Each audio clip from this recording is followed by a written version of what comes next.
He's back. Oh, yeah. She really did, didn't she? I don't want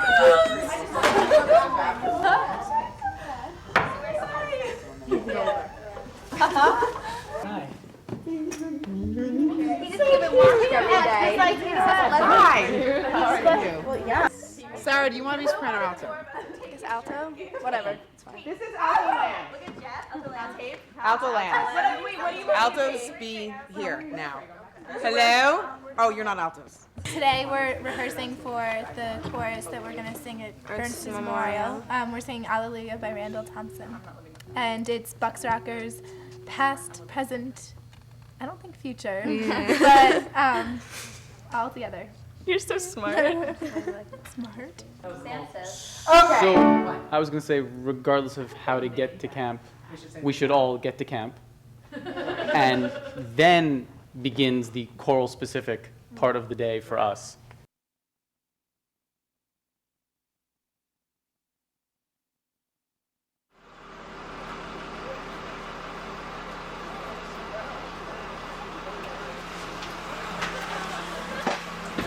Hi.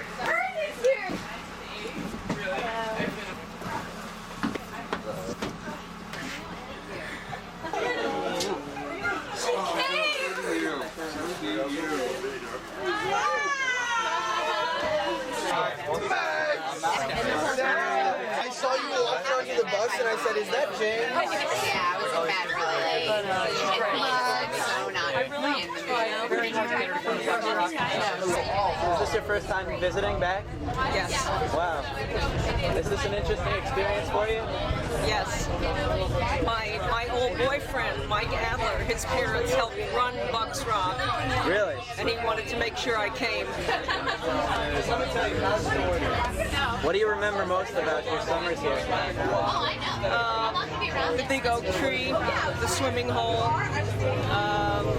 boys' house, the girls' house, people living in tents, the cow that gave birth while I was there, weeding the crops, playing accordion in the orchestra, and singing in the chorus, and the Reader's Digest. Look at her. So weird.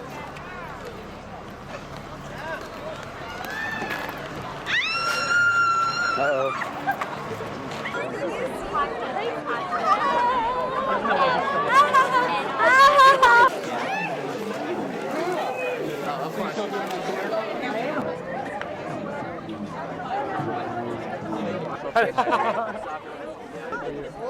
It looks like a real built nose.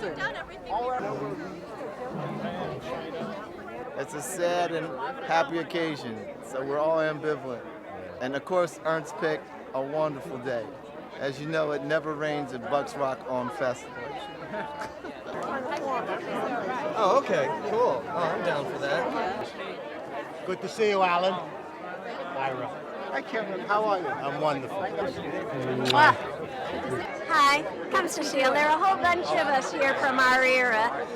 52, 53, Cecile, Laura Gillard, Alan,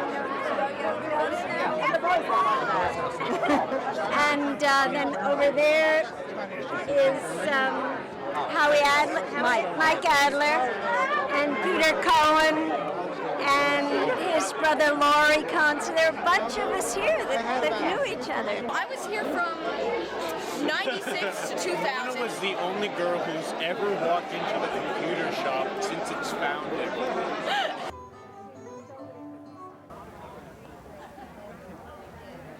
Huge sheet. Here, we should totally like put it out this way.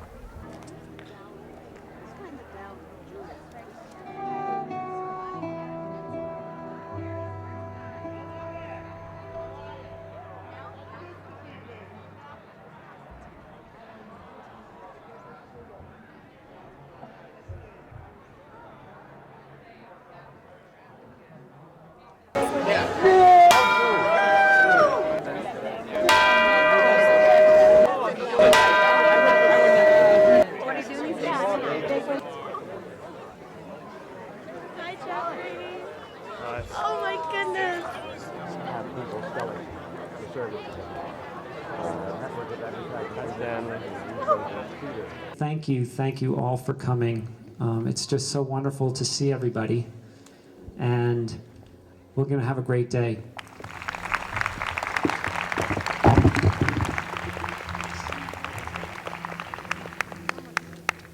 Thanks very much, Mickey. It's a pleasure to be here today and to see all of you.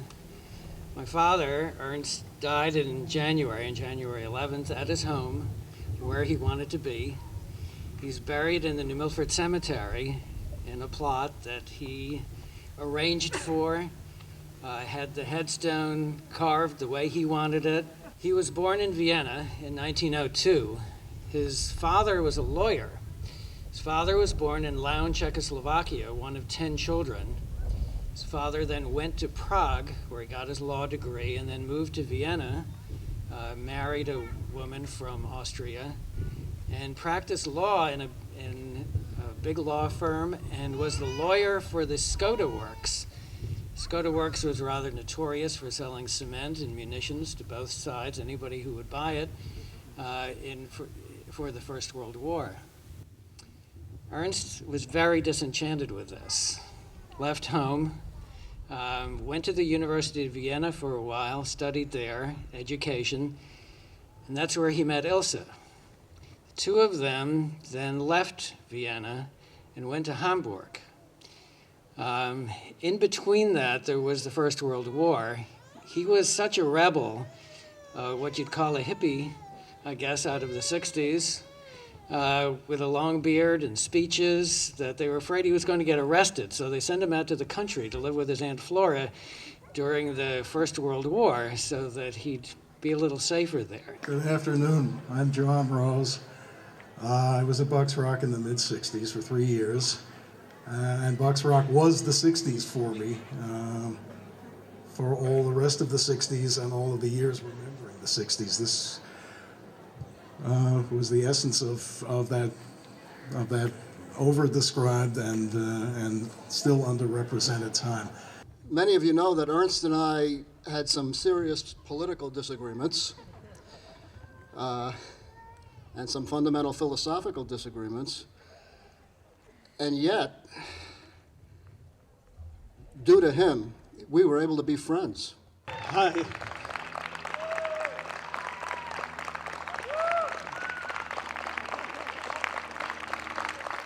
So many freewheeling, free-thinking, left-leaning Upper West Side liberals. Gosh. Ernst Bulova wasn't a hard act to follow. He was an impossible act to follow. He turned over the camp to Sybil and to me, but he never really quite trusted us to run it. He and Ilse were going to travel, at least that was what they said at the time, and they decided, no, we'll just stay around a little while and see how everything goes. And the little while, as you all know, never quite came to an end. But for me, he was a mentor, an exemplar, and like for all of you, someone who changed my life. The amazing thing is to say that Ernst changed my life because it's become a cliche, because we can all say that, and that's astounding. And the fact is that it's not just he, because no one person does anything huge by themselves. The fact is that he brought everyone here and others here, and all those people also changed my life. After the war, he came back to Vienna and then to Hamburg. And in Hamburg, he got his degree in education, got an education teaching certificate from the University of Hamburg. He also became involved in some rather left-wing politics there, which were to follow him later on in Berlin.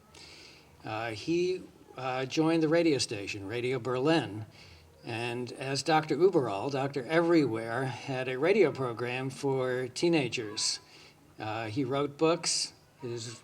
He wrote about 25 radio plays, conversations with people like Goethe and other German writers and philosophers, which were given over the radio.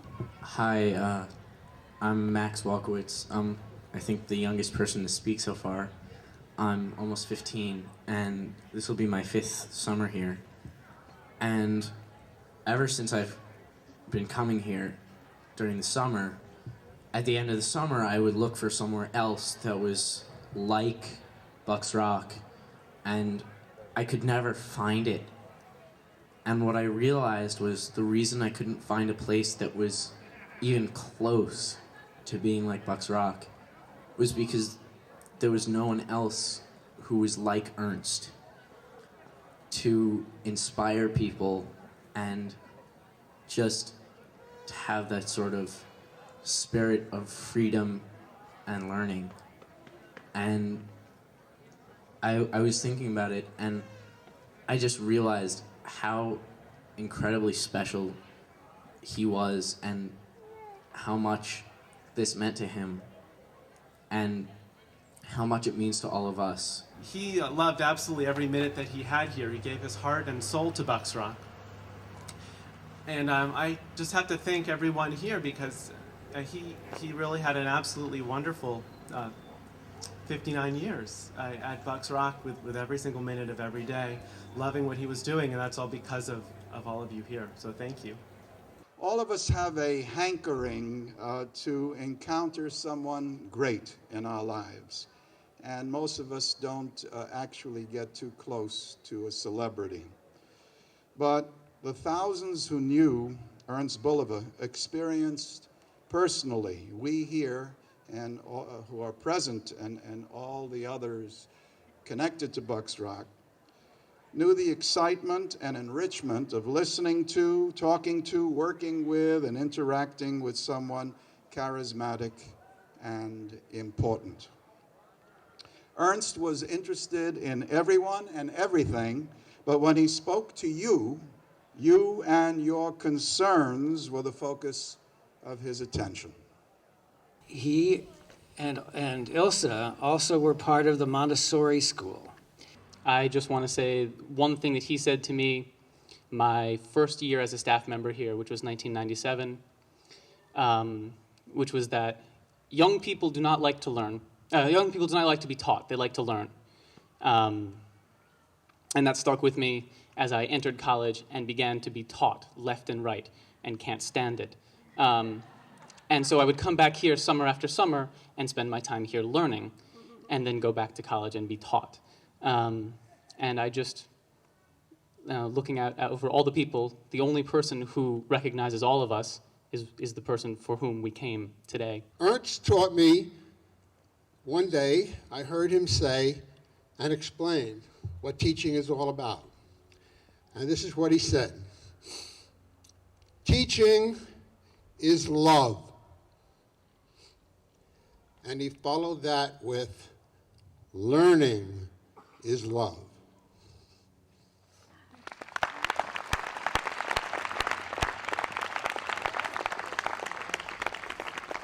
I want to say hello to my teachers and my students, my colleagues, my bosses, my authority figures, and to Ernst. And if you can't hear it, there's something you can do, which is you can sing it yourself. So let's do it nice and loud for Ernst, whose good works will live. They say everything can be replaced. Get down here, James Dupree. Come on, man. Everybody. They say every distance is not near. So I remember every face of every man who put me here. I see my light come shining. Come on, Erica, get over it. From the west down to the east. Any day now, any day now, I shall be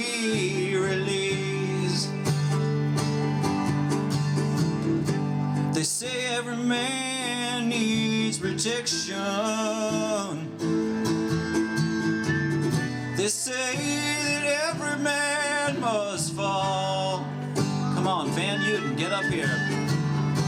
And yet I swear I see my reflection. Come on, Jonah, don't be shy. Someplace so high above the wall. Come on, everybody. For Ernst, here we go. I see my light shining from the west down to the east. Any day now, any day now, anyway now, anyway now, I shall be released. I shall be released. All right, let's take it. David Grousman.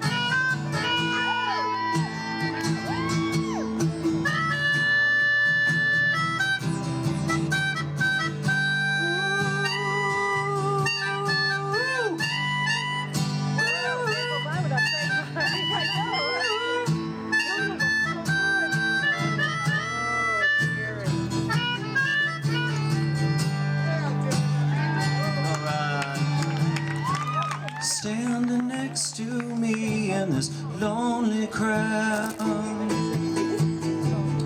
is a man who swears he's not to blame. All day long I hear him cry so loud,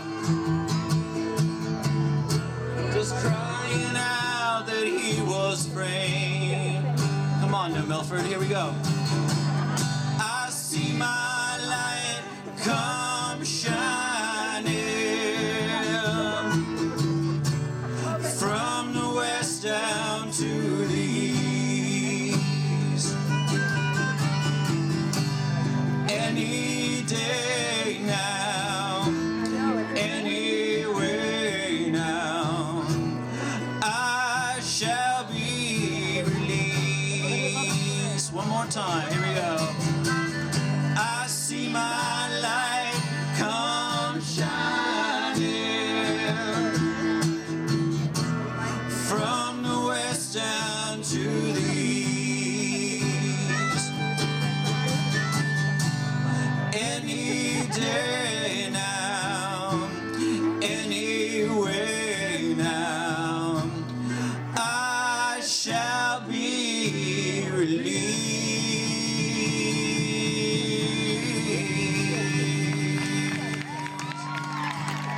Thanks, everybody.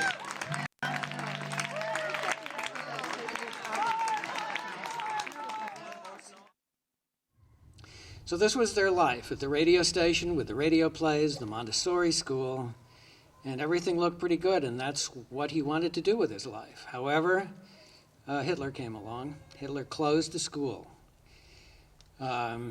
He also took over the radio station. And they were going to move the school to another country, and while they were doing that, somebody spotted him, called the Gestapo as part of what he had been involved in Hamburg, his left-wing politics, and he was put in jail by the Gestapo. Ilse got him out because he was an Austrian citizen, but he was told to report to the Gestapo later on. He and Ilse left all their belongings, everything in Berlin, and got out of the country. One of the great gifts Bucks Rock had to offer was, in a subliminal, usually sweet, sometimes contentious, but never grating way, there was a chemistry here that imparted the skills and the wherewithal to thrive on adversity, because Bucks Rock and Ernst, I think above all, knew what Bucks Rock was most importantly about, which was creating and continuing the particular rebellion that nurtures and feeds civilization itself. I have found Bucks Rock to be a benchmark for my life wherever I go. I've moved a lot in my life, And this place is going to sound insane. This place is my home more than any place else. I come here today, I haven't been here in like 3 years, and I'm more comfortable here than any place, than the apartment I've slept in for 4 years, than any place at all. And in England, he joined Mr. Tomlinson to start the Beltane School. In 1939, when the bombing started, the school was moved out to the country, Melksham. He and Ilse then started Bucks Rock. Here was an opportunity to start life a third time, and he and Ilse founded and started Bucks Rock based on the Montessori principles, his ideals, and what he had gone through in Hamburg, Berlin, and England. Hi, my name is Tony Salatan. I was here in the summer of 1943, actually the spring of 43, when one of my teachers at the Walden School in New York, Ernst Bulova, said he was going to start a summer camp. And the summer campers were going to raise vegetables to help with the effort in World War II. And we needed to plant the vegetables in the spring that the summer campers would raise. Bucks Rock Camp is the workable, practical implementation of a philosophy.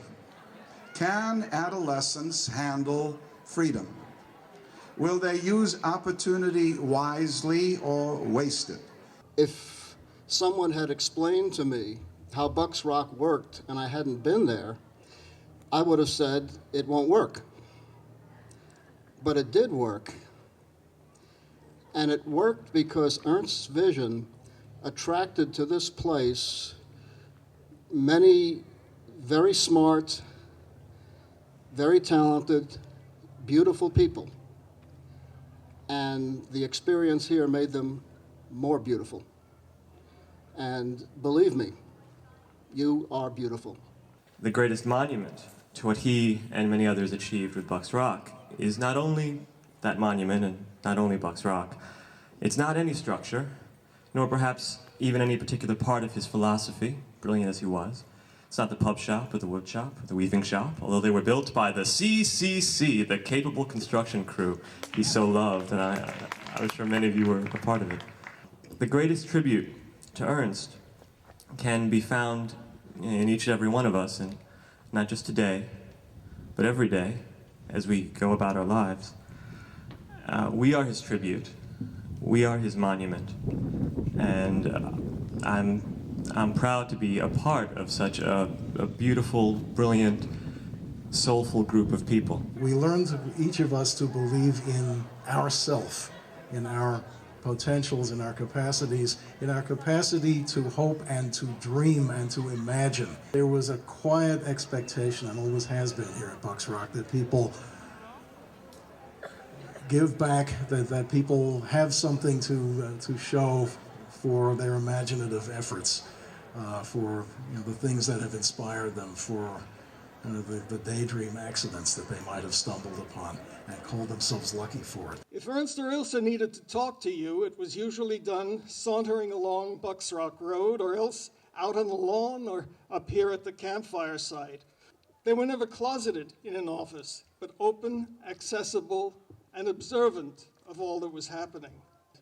There was no sanitation or maintenance crew in those days. A cleaner Bucks Rock was up to all of us, although, as one wag put it, a cleaner Bucks Rock is up to Ernst. Ernst's mantra in those days, and this really requires a Viennese accent to do it justice, was Bucks Rock is not a makeout camp.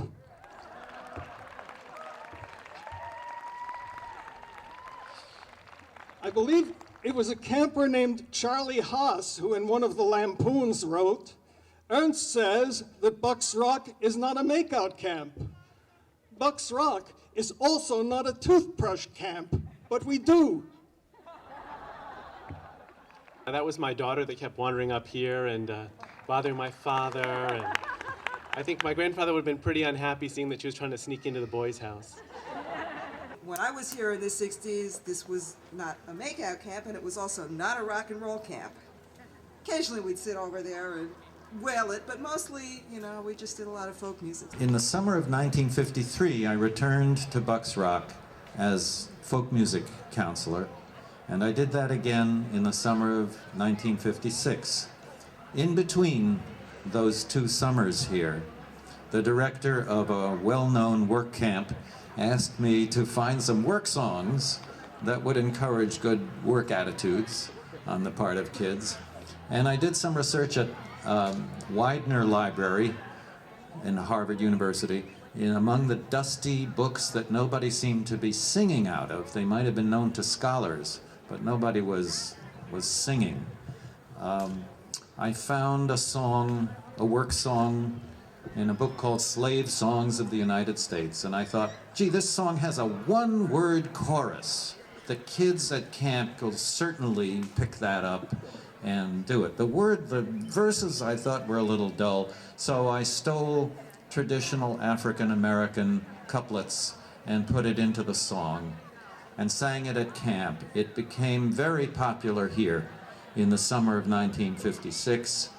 I taught it to Pete Seeger. He started singing it with the Weavers.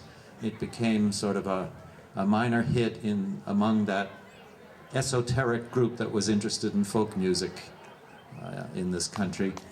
And subsequently, a pop group made a record out of it that became a hit. And you all know it. It's called Michael Row the Boat Ashore.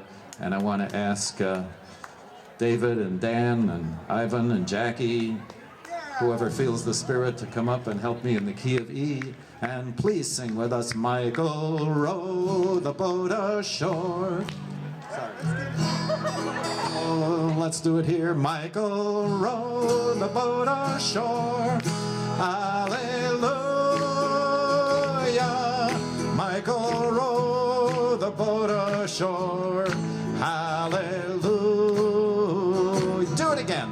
Michael, row the boat ashore. Hallelujah. Michael, row the boat ashore. Hallelujah. Sister, help to trim the sail. Hallelujah. Sister, help to trim the sail. Hallelujah. Michael, row the boat ashore. Hallelujah. Michael, row the boat ashore. Hallelujah.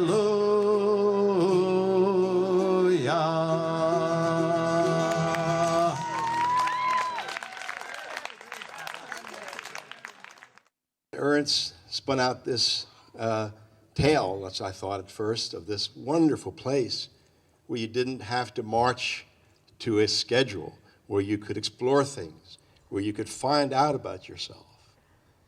And somehow he convinced me, and I decided to come to Bucks Rock. And it did change my life. And he did change my life. But he more than changed it. He enriched my life in so many ways. And I have to say, I have 4 children, each of whom came to Bucks Rock and had the same experience that I had. It's a great joy to me to join with you this day to celebrate the memory of this remarkable man. Not only did he create a great camp and a great place for people to thrive, discover themselves, but he established relationships with so many of us that endure until this day, will always be with me. I spent half an hour with him last summer, and it was remarkable how much he knew about me still, how much he remembered about who I was. He helped me in so many ways, and I will never forget him.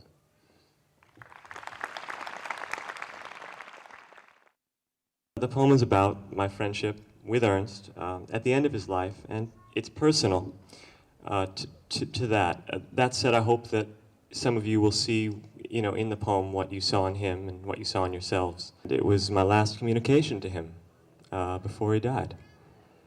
I was a young boy when I met him. I walked up to his unlocked front door. This was before the ramp was put in, and knocked. Come in, he said. waving at me from inside. I want to ask who he was. I wanted to know this person and become a person myself. He did not live in this house all year round like he does now. He was here only for the summer months, and then he flew back home to Europe. He drove his second wife with him in his car from Germany to Spain every winter until he was 90, and made the journey with her by train for the next 7 years, until she died when he was 97. He has lived here ever since. His legs growing weaker, his feet swelling like punching bags that have been hit too hard, his body curling up like that Caribbean plant that recoils when it is touched.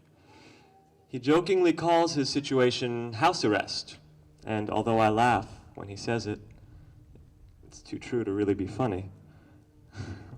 Yet his mind remains as it always was and will always be, more alive, more with it than mine, than most. He travels throughout the world, throughout time, with passion, with sadness, with satisfaction and joy.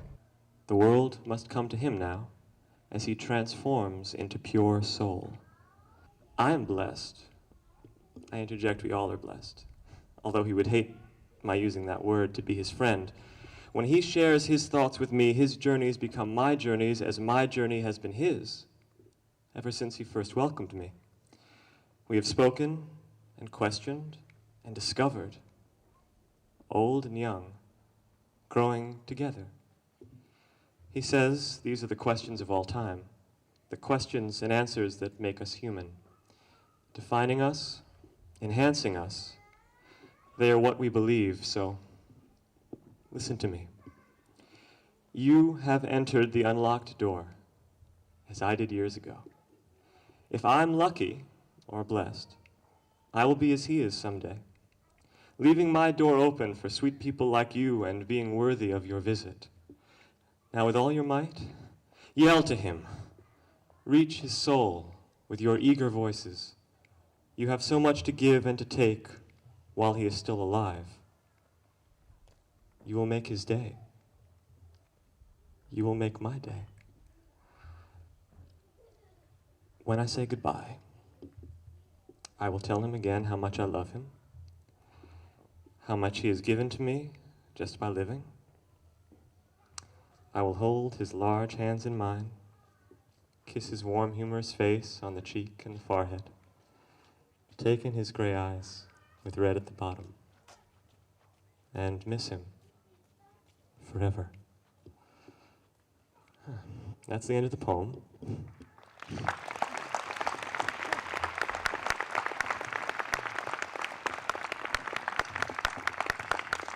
And those were my last words to Ernst. So as not to finish on too sad a note, I should tell you his last words to me, which I heard indirectly from a few trusted sources. He said, and please forgive me my terrible imitation, but if I don't do it now, I'll never do it. So it's not as good as it was when I used to talk to him. But he said, "Ah, my friend Jeffrey's poem. If only anything he wrote about me were true."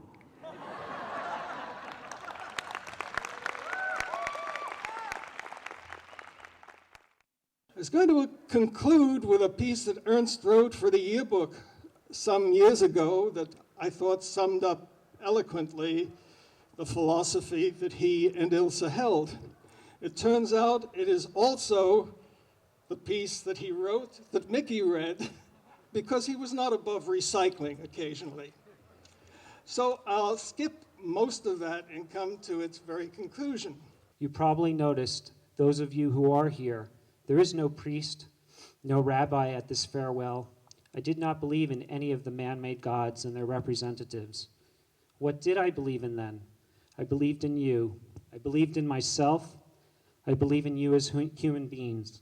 And along the road you are walking, may you sustain your visions, supported by hope, but may you retain without resentment your sense of reality, based on truthfulness and the courage to face truth. Between beginning and end, between birth and death, may you be nourished by your hopes without losing sight of reality and the limitations reality imposes. You have two polar stars, not one. Hope and reality. May you live your own polarity. We know that Ernst and Ilse, as they ran Bucks Rock for so many, many years, lived their polarity. And this remarkable institution, now almost 60 years old, represents their hope, their reality, and their immortality.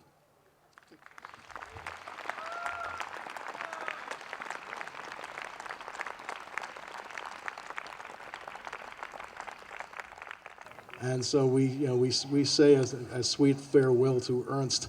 I would like to close my farewell by saying Bucks Rock lives and Ernst lives.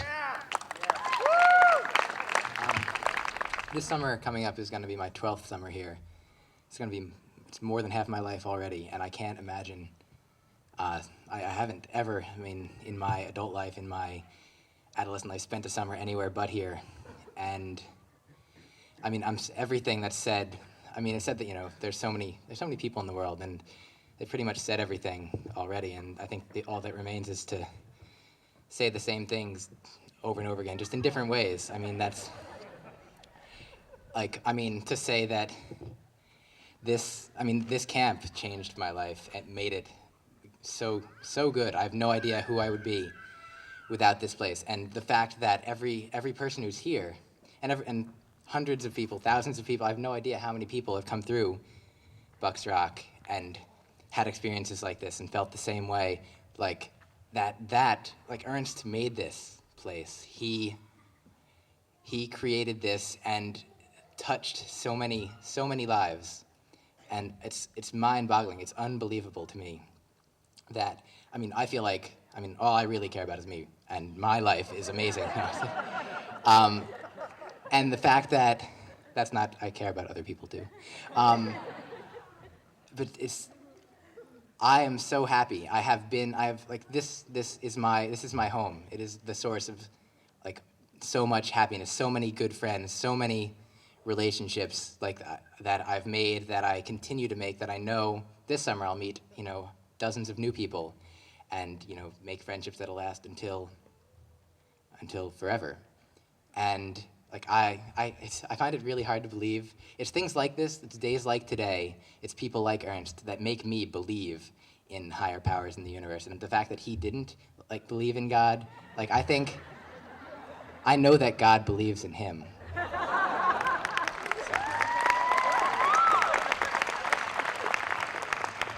Long live the king!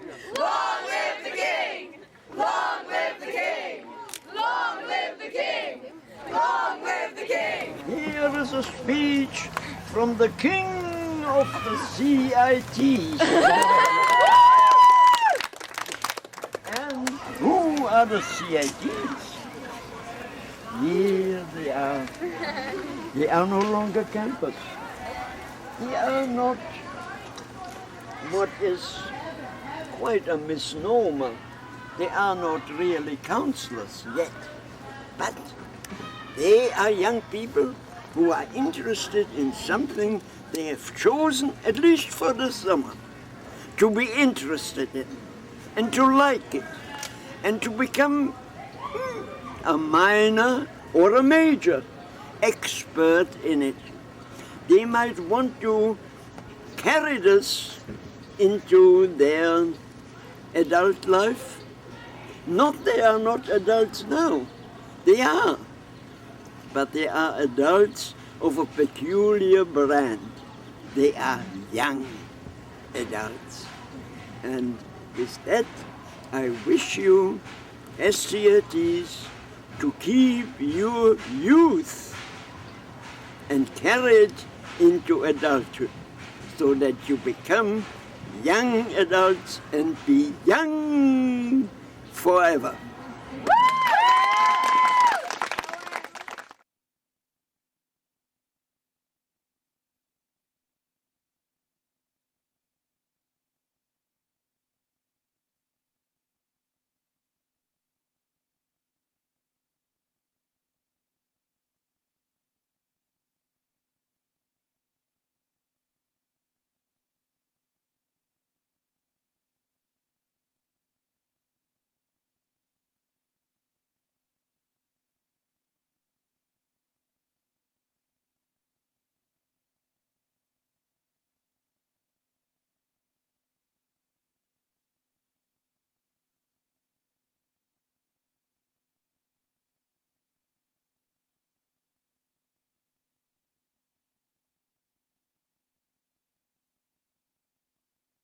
Anniversary by Ernst Bulova.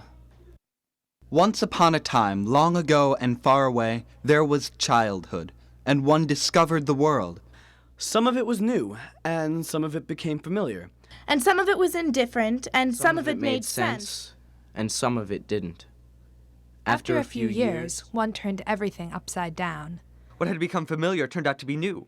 And what had been new became all too familiar.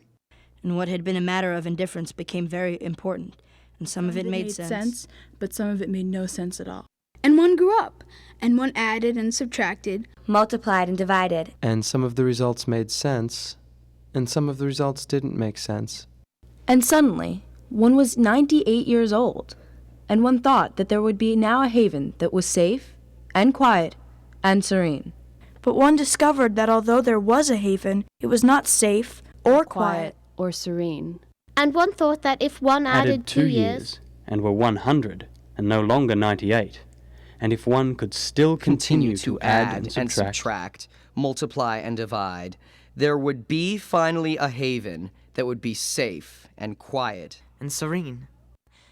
And although one had discovered much that was new, and none that was indifferent or unimportant, even if one were to add 1 more year, the outcome would remain the same. Although, in retrospect, some made no sense. Much did make sense after all.